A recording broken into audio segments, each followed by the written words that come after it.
Gente, ainda falando um pouquinho sobre o equipamento de exposição dos alimentos, né?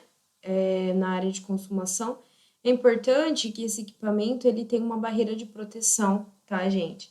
Para que haja uma prevenção ali de contaminação, né?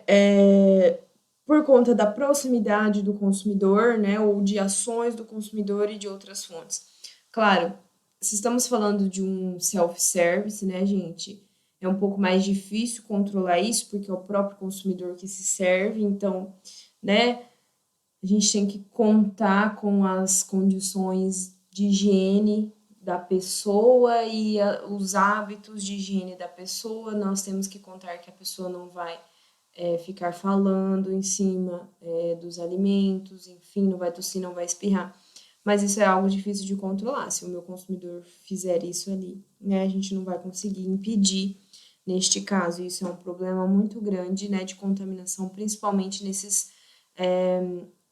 nesse tipo de serviço, né, em self-service. Quando a gente fala, gente, de outros tipos, né, de exposição, né, aqueles alimentos que ficam ali expostos para você em padarias, em confeitarias e tudo mais, para você escolher o que você quer, né? Esses sim são muito mais seguros, vamos dizer assim, porque eles têm uma proteção, geralmente ali um vidro que vai protegê-los, né? Porém, o que a gente tem que pensar é que os manipuladores, né, os funcionários ali têm que ter a consciência de sempre deixá-los bem fechados para evitar qualquer tipo de contaminação externa, que qualquer inseto apareça ali, entre dentro dessa gôndola de exposição. Isso é extremamente importante, né? E, óbvio, tem que ser higienizado, né, de forma correta, ali, né, toda a parte interna, mas a gente espera, né, que esses locais de exposição sejam e estejam o mais seguros possíveis, né, o mais higienizados possível, para, né, que os alimentos não sejam contaminados depois de prontos, tá? Outra coisa, gente, em relação, né, ao self-service ali, aquelas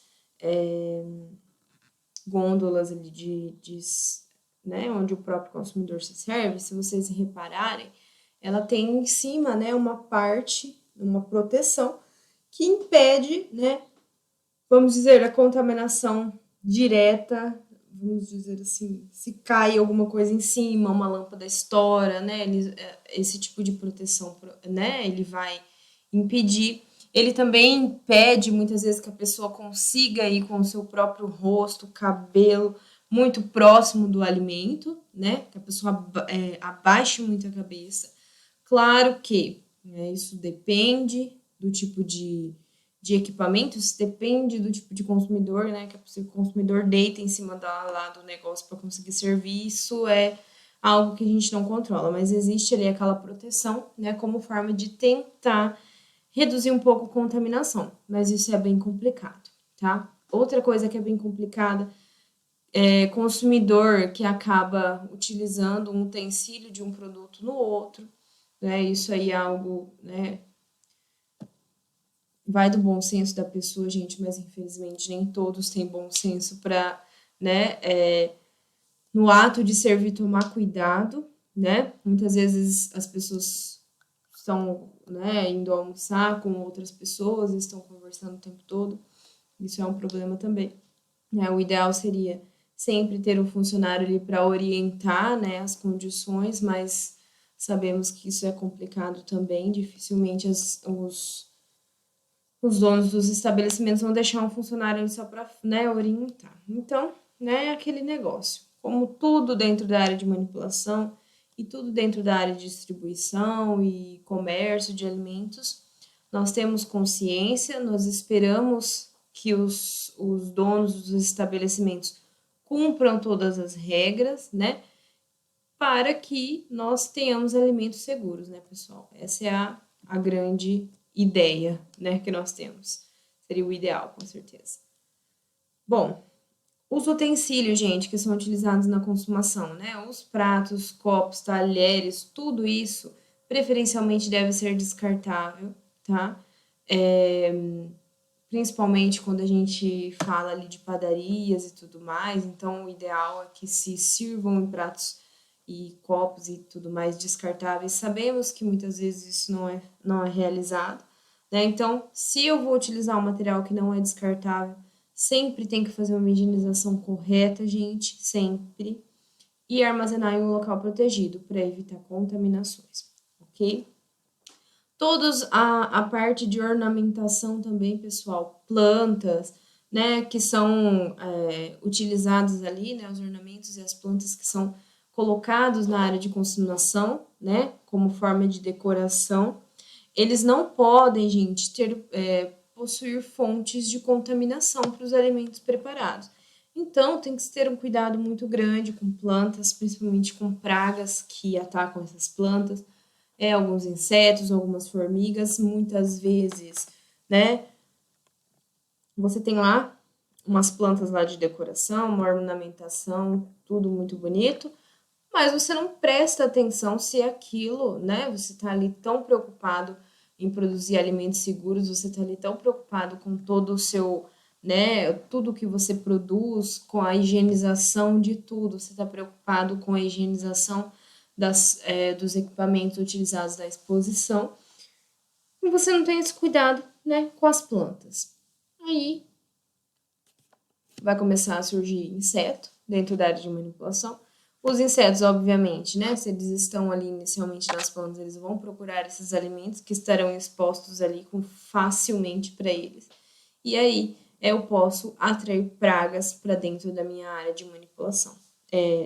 Para a área de exposição de alimentos. Gente, muito cuidado, né? A gente tem que ter muito cuidado com isso, porque é algo muito sério e as pragas a gente já viu nas nossas aulas dessa semana, que são um problema muito grande, né? E de uma vez que o meu estabelecimento está infestado de pragas, é muito mais difícil a gente conseguir controlar a higiene, né, até que essas pragas sejam eliminadas. Então, a gente tem que ter esse cuidado muito grande com relação aos vetores e pragas, ok? Bom, gente, toda a área ali do serviço de alimentação, né, deve ser separado, onde a gente recebe dinheiro, cartão, qualquer tipo de pagamento, deve ser separada da área onde os funcionários e os alimentos estão ali, né, sendo consumidos e tudo mais, né? Eu tenho que sempre deixar essa área separada, porque esse funcionário que vai receber dinheiro, que vai receber cartão, que vai ficar ali responsável pelo caixa apenas, ele não pode manipular alimentos, tá? Ele não pode fazer qualquer outro tipo ali de serviço que tenha ligação direta com os alimentos, tá? Esse funcionário deve ser responsável por essa, né, parte ali. Ele pode sim ser responsável por outras coisas, mas não manipular direto nem alimentos preparados, nem alimentos embalados, né? Ou não. Não deve ser manipulado ali, ok? Por quê? O dinheiro tem muitas contaminações, cartões, gente, passa, né? De mão em mão, e muitas vezes ali existe uma contaminação eminente, né? Uma contaminação que vai possivelmente acontecer. Então, não manipular, né, os alimentos e esse tipo de contaminantes, dinheiro, cartões e tudo mais, tá? Bom, gente, agora a gente vai falar um pouquinho sobre a parte de documentação e registro. Bom, sempre quando a gente fala de documentação e registro, a gente tem que pensar em todos os manuais, né, que temos que ter também. Então,